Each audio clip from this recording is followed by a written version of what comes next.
Well, I'm going to talk from the depths of the lurgy today.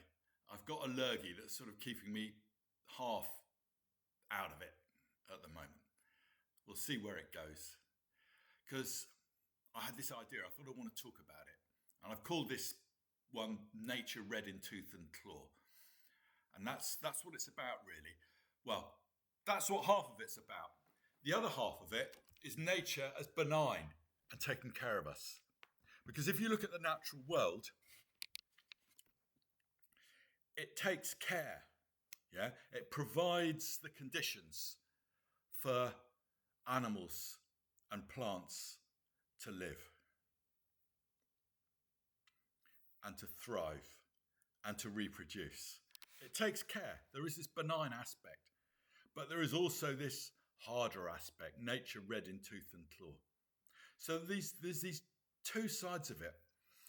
And the reason I was thinking about it was because I've been trying to read a book on Christianity by C.S. Lewis, who wrote the Narnia books. And I periodically have a go at Christianity and try and get a bit closer to it. And I always end up feeling pushed away. It's like, no, I can't do this. I'm not being intolerant here. I do try and develop some knowledge. So I've got a book called Stories, Bible Stories, and I have very good stories in there.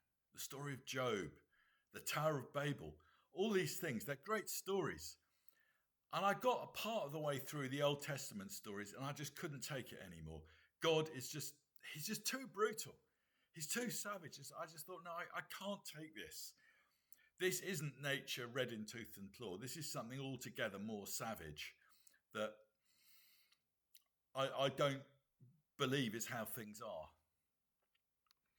And so I thought, okay, we'll forget the Old Testament. I'll go for C.S. Lewis because people do recommend him. There's this book called Mere Christianity, this series of 3 lectures he gave during the Second World War. And he calls it Mere Christianity because he's saying, let's get rid of all the highfalutin theology and the doctrines around it, and let's just keep it simple. And to start with, I could go with it. And so, of course, it's more New Testament, isn't it? Because it's about, he's trying to pull us more towards Jesus. And he begins with this idea that there is this thing in us that is outside of just the laws of nature. Yeah, a stone will fall if it's placed in the sky. Yeah, there is the law of gravity. There are things like that, and they're inevitable. But within us, we have a choice about how we're going to act. And we feel certain things are right and certain things are not right. And it can be a struggle within us to act according to what is right and not to what is not right. And I thought, well, yeah, that is true and that is profound. That is very central. I thought, yeah, you're onto something. I can go with this. Like I could go with the Bible stories. It's like, yeah, these are deep stories and they tell us something. Until it all got too savage. And it's the same with this. But then he brings us into good and evil. And there's this force of evil in the universe. And he kind of proves it. And it's this war between good and evil. That's where he was going. And I thought, no, I can't do that either. It's not a battleground between good and evil. That's not how it is either. And also, it was too ideas based. He's taking us into this world of ideas by which he proves that it's this battle between good and evil. And I thought, well, no, I can't go there either. And so I'm back. I'm back to, well, how is it that the universe works then? It's not this savage God. Yeah? It's not this battleground between the forces of good and evil. It's back to something simple. It's back to experience. And what we know is that we are taken care of. Yeah? There are things about the natural world that help us live. And there's also a brutal aspect to it. Brutal from our point of view. There's an earthquake, thousands of people die. Well, that's not evil, that's just It just happens. And it's inconvenient from our point of view. We may well suffer. Dying isn't necessarily suffering. That's not necessarily a bad thing, but it's a bad thing if you're a child and your mother dies in the earthquake. Yeah, there's a hard aspect to existence. There are both these things. I'm not, I'll probably make another video about this one because I sit with it. I haven't got it all sorted. But life is about living in balance. That's the teaching of the medicine wheel. That is the teaching of all indigenous traditions, one way or another. It's about living in balance with life and with the forces as we experience them. It's not about some theology up there that becomes quite complex and subtle, although I do love subtle ideas, providing they're rooted in experience. I do love them. And indigenous philosophy, if you were going to call it that, is every bit as subtle. I'd say more subtle than Western philosophy because it insists on the spirit as being central. And once you start talking about the spirit, because the spirit is something we experience. We experience, in other words, being alive. And we experience the world around us as alive, something we feel. We can't prove it, but we feel it. And there's a great subtlety to the nature of that once you start to think about that. And that subtlety isn't so much there if you view the universe as dead and us as just determined by chemical reactions. So back to nature as red in tooth and claw, which is an expression that Tennyson in the 19th century, who was poet laureate, he was expressing his grief at the death of his friend Arthur Hallam. And this line is in there. Yeah. So it obviously wasn't nature red in tooth and claw as predator and prey, although it's often also an expression of that, because it's not like he was eaten by a tiger. Yeah. It's just that brutal aspect. His friend died when he was young. And he's talking around that in poetic terms. So that's essentially what he's expressing. So we have these two things to live with. Yeah? Nature as tough, as raw. Yeah? And yet we have faith in it. And nature as benign and caring. If you like, it's the masculine and the feminine in balance. And one way you can bring these together is when you see what happens if a native person, an indigenous person, is hunting and they kill a deer. They will view it as the deer offered their life. This was nature taking care of them. And when they've killed the deer, they will pray over it and give thanks.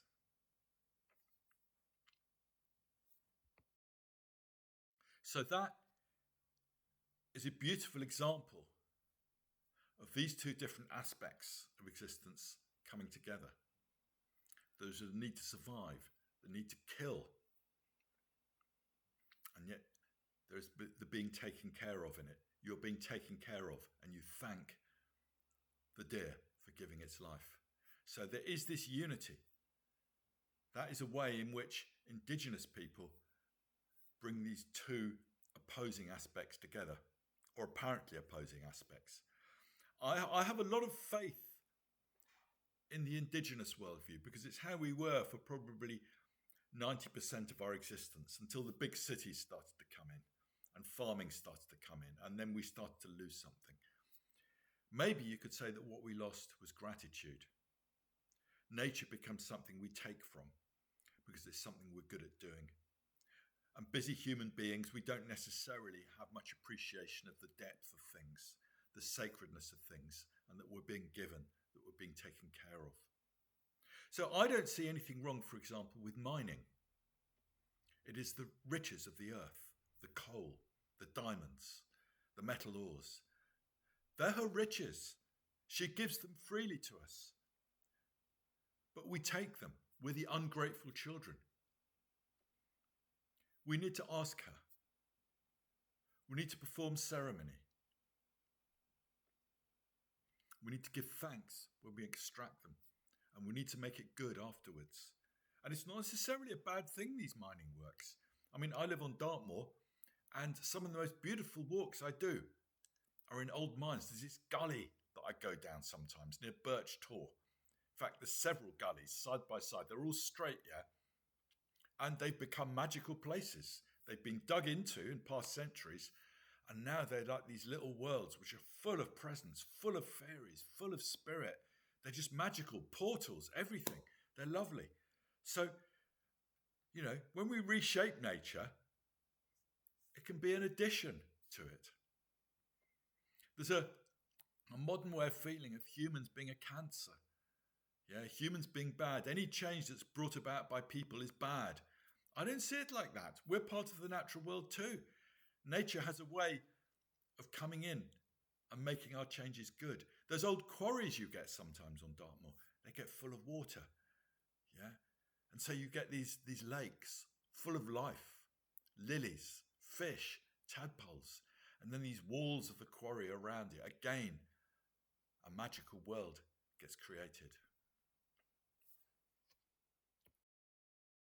So that's my thought, that we need to live in balance. That's the fundamental thing. And the way we live in balance is by acknowledging nature red in tooth and claw. Necessity, birth, death, sickness, killing to eat, all those things. Doing things sometimes that other people don't want for the sake of the greater good. Yeah. I mean, at the moment, America is attempting to depose the mullahs in Iran. I mean, they are every bit as bad as the Nazis. Yeah? I think it is the right thing to do. Sometimes you have to do these things. This is nature red in tooth and claw. It's the masculine aspect. And then there's the feminine aspect, the benign aspect that takes care of us. And so it's very simple, really. We live in balance between nature red in tooth and claw and nature as benign and caring. That's all we need to do. We don't know why nature's like that. We never shall do. There's lots of things that are a great mystery. We waste our time constructing these towers of Babel. Yeah, that's another great story from the Old Testament, yeah? With our intellects, trying to explain things that can't be explained. They just are. Why are we alive? Why is there a universe? We shall never know. We don't need these complex theologies. Yeah? We need a subtle understanding. We need to use words in a subtle and a precise way. Yeah? But at the heart of them lies this simple experience. Yeah? Necessity. Nature red in tooth and claw. Nature as the mother. And maybe our society can come back more into balance. Men and women can come back into balance. When we realize that men understand nature red in tooth and claw. Women understand nature as benign and caring. And that we need both. And that we need to work with each other instead of against each other.